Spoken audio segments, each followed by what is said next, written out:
sabes la resurrección o la muerte que has experimentado. En los laboratorios hay una sustancia que se usa, se llaman reactivos. Una de las características y funciones de los reactivos es que se manifieste, o sea, que acelere en ese proceso, en ese análisis, se le añade el reactivo para que se manifieste lo que tienes. O sea, en ese análisis salga lo que tienes. Entonces, en la vida, en la tierra, tiene que haber reactivos para que se manifieste lo que portas de Dios, lo que tienes de Dios. ¿Y cuáles son los reactivos? Diga, las circunstancias.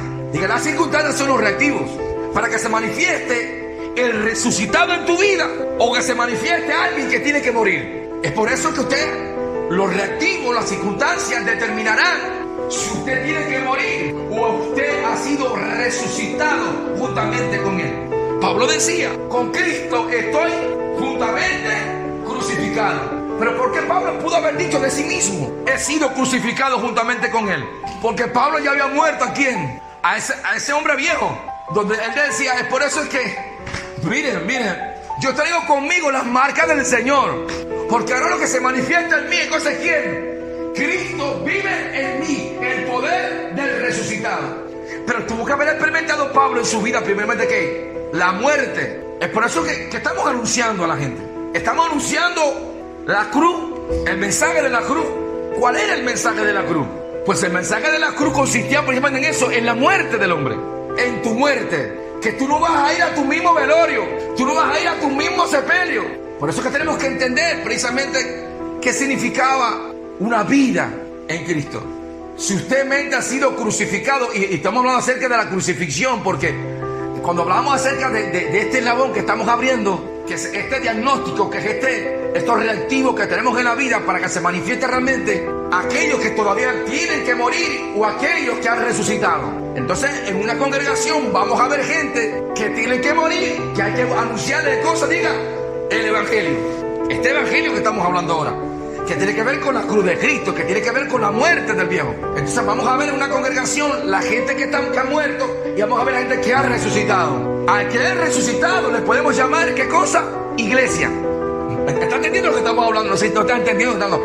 El que ha resucitado le podemos llamar iglesia, porque la iglesia es celestial, es espiritual, no es terrenal. Y el que no ha muerto es terrenal, no es celestial. Entonces, el anuncio del evangelio manifiesta en una iglesia, ¿qué cosa? Personas terrenales y aquellos que son celestiales. ¿Y cómo lo vemos? Por ese diagnóstico. Es por eso que el médico, cuando hace el análisis y usa el reactivo para que se manifieste en ese reactivo lo que tienes realmente, entonces el médico te manda a qué cosa. Él puede saber lo que llevas, te manda un método de lo que llevas, y ahí hace el método de lo que tú necesitas, porque ese reactivo dio lugar un cuadro de lo que te habita. Entonces, gloria a Dios por los reactivos, ¿sí o no? Gloria a Dios por los reactivos. Esos reactivos manifiestan el poder del resucitado, o manifestará, ¿qué cosa? La gente que tiene que morir. Entonces, el que ha resucitado, podemos decir, ¿qué cosa? Que tiene el poder del Espíritu Santo. Le llamamos la iglesia, le llamamos los hijos de Dios, le llamamos los que han nacido por el Espíritu, porque la carne no puede heredar el cielo. El que ha resucitado con Él, ¿qué cosa? Puede desarrollar el reino, puede hablar el reino de Dios, puede entender, escuchar la voz del Espíritu, puede entender el Espíritu, puede explicar lo que el Espíritu quiere decir. Pero el que no ha resucitado no entiende, porque no puede comprender la intención del Espíritu, porque el carnal no conoce la intención del Espíritu. Ahí es donde viene la manifestación del poder del resucitado. El poder del resucitado está alto para escuchar y entender la voz del Padre. Porque cuando usted muere y nace en Cristo, nació un hijo, nace el Hijo, el Espíritu digo, vino sobre su vida, y usted entiende. Y puede clamar desde la tierra, ¿cómo? Abba Padre. Pero no puedes clamar Abba Padre si la gente no ha muerto. Porque tienes que morir para que sea resucitado. Porque cuando muere, murió el terrenal. Y el resucitado, dice, a el resucitado no le importa dónde vive. El resucitado no importa si vive en Canadá, en China, en Rusia, no sabe. No le importa, porque es guiado por el Espíritu. Y voy a hablar algo brevemente acerca de Ezequiel 37. ¿Qué dice Ezequiel 37? Lleva el profeta allí. Esto es una visión que a la vez es una parábola que encierra algo. Y lo llevó al profeta a un valle de huesos secos. ¿Qué ves? Huesos secos en gran manera. Gente coma que vivieron un día, ¿y qué? Y murieron. Gente que vivieron un día en la carne y murieron. Dijo, ¿vivirán estos huesos? Señor, solo tú lo sabes. Profetiza sobre estos huesos. Y empezó a profetizar. Y se empezó a juntarle cosas, ¿qué? Hueso con hueso. Y empezó a salir la carne. Y salió el tejido. Profetiza sobre el espíritu. Al espíritu que venga sobre ellos. Y vino el espíritu y profetizó. Y esto es una señal profética de la vida de la iglesia y del pueblo de Dios. Así sois vosotros, Israel, dice esta parte.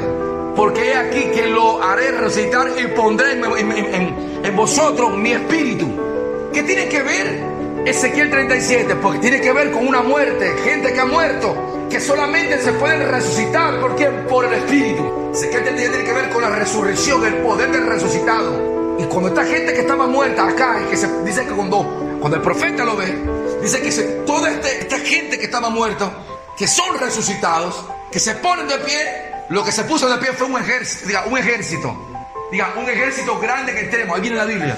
Eso compartimos en una ocasión. Que cuando usted realmente ha muerto y usted resucita, está apto para militar las filas del Señor. Se puede manifestar usted en la parte militarista, porque el reino de Dios tiene que ver con un militarismo, con militar filas del Señor. Para militar las filas del Señor tienes que morir. Para que se manifieste Ezequiel 37 tienes que haber muerto, para que entonces se resucite.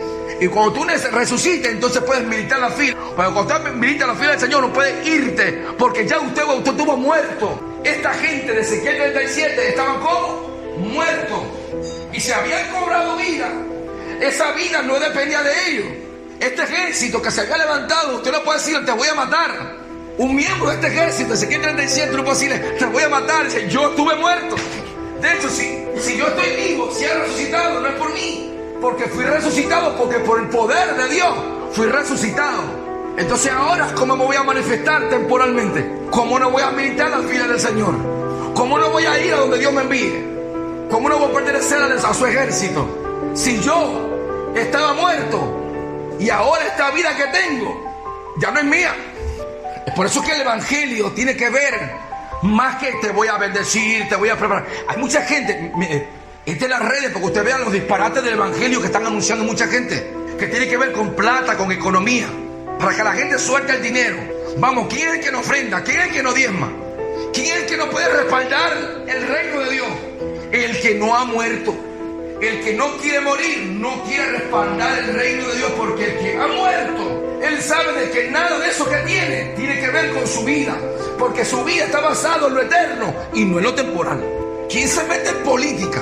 ¿Quién es el que se mete en la política de la tierra? ¿El resucitado o el temporal? Es por eso que estamos hablando de un evangelio que tiene que ser coherente con lo eterno que hemos recibido. No puede ser algo que estemos enseñándolo y nuestra vida sea otra. Jesús dijo algo importante en Lucas 12:50. De un bautismo tengo que ser bautizado, y cómo me angustio hasta que se cumpla. El bautismo se refería a su muerte. Y Marcos 10:39, Jesús le dice entonces a los discípulos, a la verdad del vaso que yo bebo, o sea, de la copa del Señor, beberéis, y con el bautismo que yo soy bautizado, seréis bautizados. ¿De qué está hablando el Señor? De que sí tiene que ver con la cruz, que tiene que ver con la copa del Señor, y tiene que ver con, con la muerte, que tenemos que beber esa copa y que tenemos que ser bautizados también, o sea, morir juntamente con Él.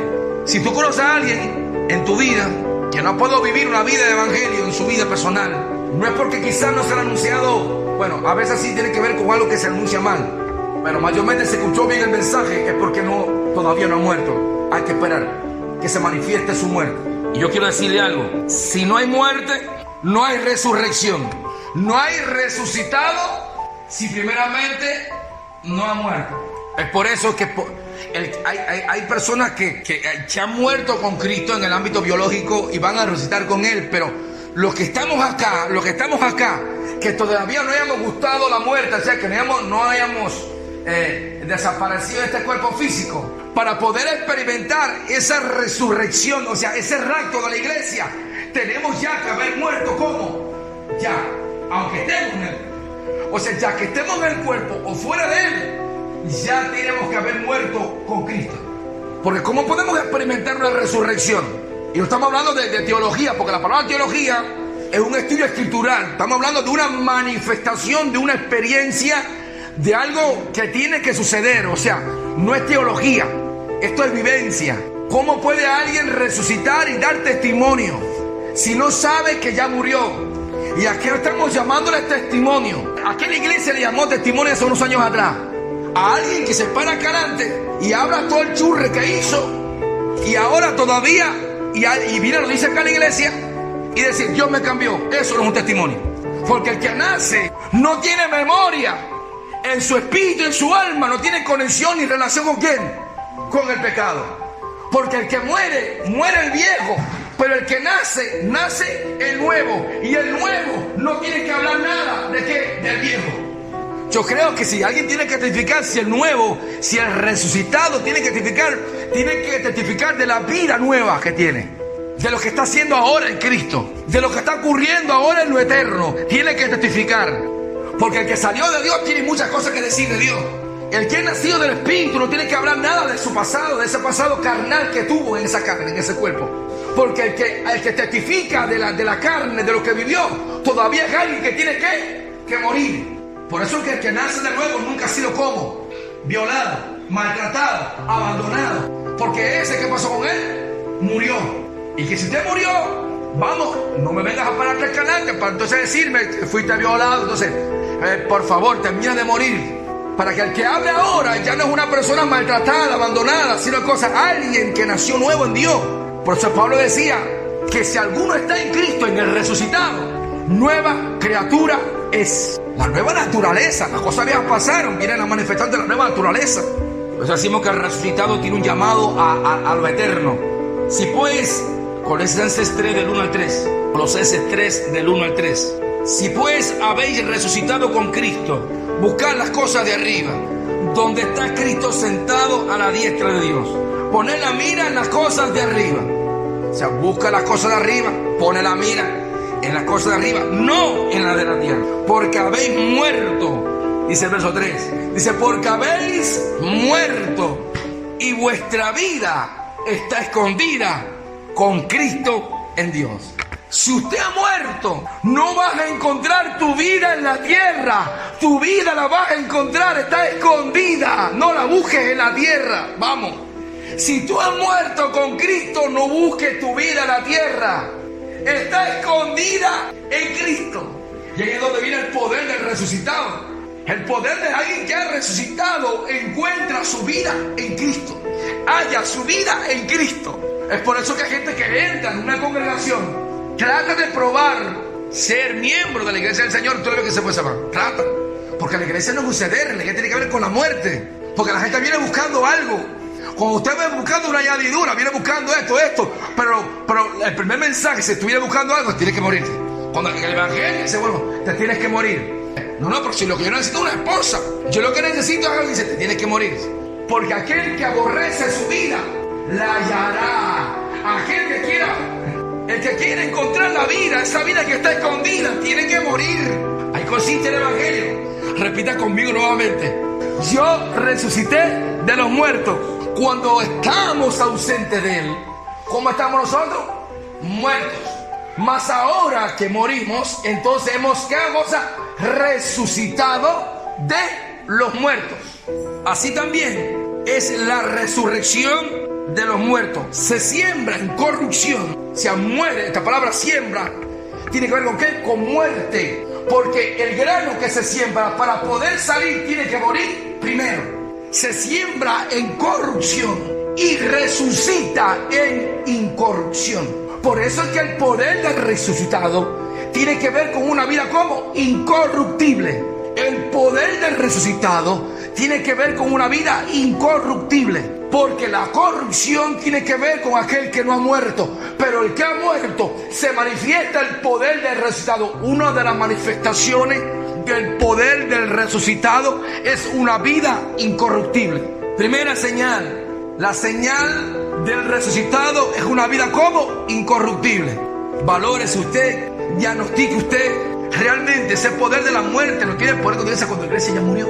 Por eso que el cuerpo de Cristo, la cabeza estaba en la cruz, pero el cuerpo también. El cuerpo, que la iglesia, estaba en la cruz también. Allí murió juntamente con Él. El cuerpo, la iglesia, murió juntamente con Él.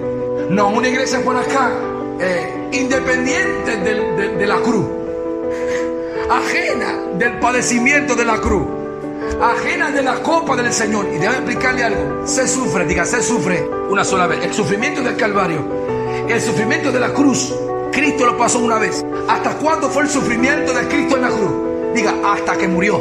Cuando murió, se acabó el sufrimiento. Tu sufrimiento de la cruz tuya lo vas a experimentar hasta que mueras. Porque ya entonces lo que se manifiesta en tu vida es la gloria del resucitado. Por eso es que se siembra en deshonra, resucita ¿qué? En gloria. Dice, y vimos su gloria. Gloria como la del unigénito del Padre, lleno de gracia y de verdad. ¿Qué es lo que se manifiesta en tu vida? Diga, la gloria del Hijo. ¿Pero cuándo qué? Cuando tú has muerto. Cuando mueres, entonces se manifiesta su gloria. Dice también la cita, se siembra en debilidad y resucita ¿qué? En poder. Por eso Pablo decía, yo no me avergüenzo del Evangelio porque es poder.